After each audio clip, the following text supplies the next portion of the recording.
नाशिक जिल्ह्यातल्या दिंडोरी लोकसभा मतदारसंघामधल्या पिंपळगाव बसवंत इथे पंतप्रधान मोदींची आज सभा झाली। या सभेमध्ये दिंडोरीच्या उमेदवार भारती पवार, नाशिकचे उमेदवार हेमंत गोडसे आणि धुळ्याचे उमेदवार डॉक्टर सुभाष भामरे यांचा प्रचार पंतप्रधान मोदींनी केला। त्याचबरोबर आता थोड्याच वेळात पंतप्रधान मोदी कल्याणमध्ये दाखल होतील आणि भिवंडी मतदारसंघातल्या कल्याण पश्चिम भागात ही सभा होतीये। त्यानंतर घाटकोपर एलबीएस रोड परिसरात आज पंतप्रधान मोदींचा रोड शो होणार आहे।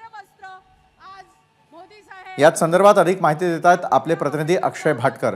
अक्षय, आत्ताच अगदी काही क्षणांपूर्वी आपण दिंडोरीतली सभा पाहिलेली होती, त्यानंतर पंतप्रधान मोदींचा दौरा आणि त्या संदर्भातले काय काय अपडेट्स आहेत, मिनिट टू मिनिट कार्यक्रम कसा असेल?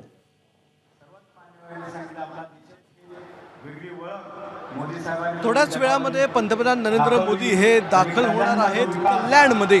कल्याणच्या पूर्व भागामध्ये एका मोठ्या मैदानावर आज पंतप्रधान नरेंद्र मोदी यांची सभा आयोजित केली आहे। आपण बघताय सभा सुरू झालेली आहे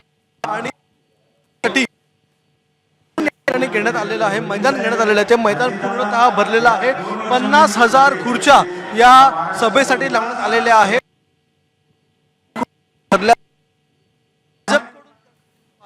आपण पाहताय संपूर्ण मैदानामध्ये चारी बाजूला आपल्याला भाजपचे कार्यकर्ते, महायुतीचे कार्यकर्ते दिसून येत आहेत आणि आता सभा सुरू झालेली आहे।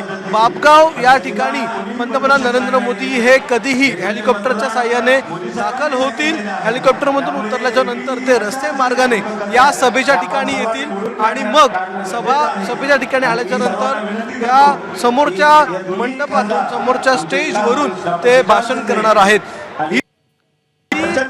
कल्याण आणि भिवंडी या दोन मतदारसंघांसाठी आहे आणि या दोन्ही मतदारसंघाचे दोन्ही जे उमेदवार आहेत ते सध्या समोर। नक्कीच अक्षय, धन्यवाद आपण दिलेल्या या सविस्तर माहितीसाठी। अगदी काही क्षणामध्ये सभास्थळावरती ते दाखल होताना पाहायला मिळतील।